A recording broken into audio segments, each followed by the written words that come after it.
Assalamualaikum warahmatullahi wabarakatuh. Perkenalkan, nama saya Mamandas, Kambuk B201-19018, mahasiswi Prodi Sosiologi Universitas Tadulako. Tujuan daripada video saya kali ini adalah untuk memenuhi tugas yang telah diberikan. Mengenai tugas yang diberikan, di sini saya akan sedikit menjelaskan tentang sosiologi konflik dan fenomena sosial beserta landasan teorinya. Berikut ini adalah penjelasannya. Istilah konflik secara etimologis berasal dari bahasa Latin "con" yang berarti bersama dan "fliger" yang berarti benturan atau tabrakan. Dengan demikian, konflik dalam kehidupan sosial berarti benturan kepentingan, keinginan, pendapat, dan lain-lain. Paling tidak melibatkan dua pihak atau lebih. Menurut Max Weber, salah satu tokoh sosiologi, hubungan sosial disebut sebagai konflik apabila sepanjang tindakan yang ada di dalamnya secara sengaja ditujukan untuk melaksanakan kehendak satu pihak untuk melawan pihak lain. Dengan demikian, konflik merupakan suatu hubungan sosial yang dimaknai sebagai keinginan untuk memaksakan kehendaknya pada pihak lain.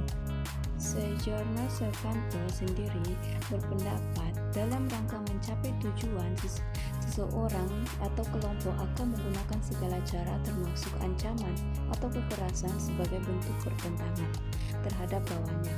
Sebenarnya konflik sosial sendiri tidak selalu dinilai hal yang negatif oleh masyarakat. Konflik juga dapat berupa proses instrumental dalam pembentukan struktur sosial dalam sebuah kelompok. Berikut ini adalah macam-macam konflik. Selanjutnya kita masuk ke akar penyebab konflik. Para sosiologi berpendapat bahwa akar dari timbulnya konflik yaitu adanya hubungan sosial, ekonomi, politik yang akarnya adalah perbuatan atas sumber-sumber kepemilikan, status sosial, dan kekuasaan atau power yang jumlah ketersediaannya sangat terbatas dengan pembagian yang tidak merata di masyarakat. Secara sederhana, penyebab konflik dibagi jadi dua, yaitu kemajemukan horizontal yang artinya struktur masyarakat yang majemuk secara kultural seperti suku bangsa, agama, ras, dan majemuk secara sosial dalam arti perbedaan pekerjaan dan profesi seperti petani, buruh, pedagang, pengusaha, pegawai. Yang kedua yaitu kemajemukan vertikal yang artinya struktur masyarakat yang terpolarisasi berdasarkan kekayaan, pendidikan, dan kekuasaan. Beberapa sosiolog menjabarkan kembali akar penyebab konflik secara lebih luas dan terperinci. Akar timbulnya konflik diantaranya perbedaan antar individu, benturan antar kepentingan, baik secara ekonomi maupun politik, perubahan sosial, maupun perbedaan kebudayaan. Selanjutnya kita masuk ke teori konflik sosial. Teori konflik adalah salah satu perspektif di dalam sosiologi yang memandang masyarakat sebagai satu sistem yang terdiri dari bagian atau komponen yang mempunyai kepentingan yang berbeda-beda, di mana komponen yang satu berusaha menaklukkan kepentingan yang lain guna memenuhi kepentingan atau memperoleh keuntungan yang sebesar-besarnya.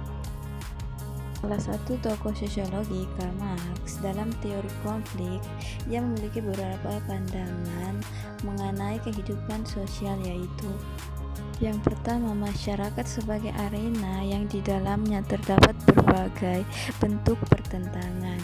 Yang kedua, negara dipandang sebagai pihak yang terlibat aktif dalam pertentangan dengan berpihak kepada kekuatan yang dominan.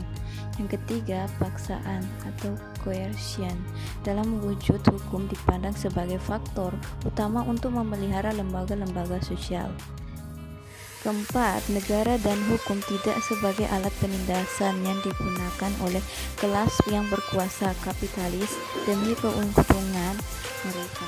Kelima, kelas-kelas dianggap sebagai kelompok-kelompok sosial yang mempunyai kepentingan sendiri yang bertentangan satu sama lain. Selain teori karma, terdapat pula teori konflik Lewis-Kuser. Lewis-Kuser menyebutkan beberapa fungsi konflik, di antaranya sebagai berikut.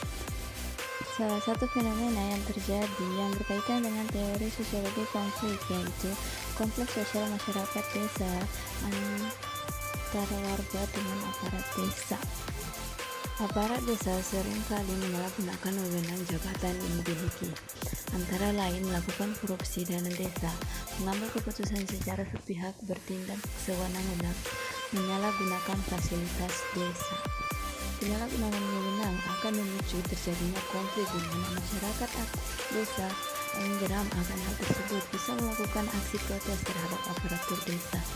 Dari konsep di atas, landasan teori yang saya ambil yaitu teori Karl Marx dan Ralph Dahrendorf. Karena adanya kepentingan yang berbeda dari antara dua golongan atau kelas sosial yang ada. Berikut adalah hasil-hasil dari konflik sosial.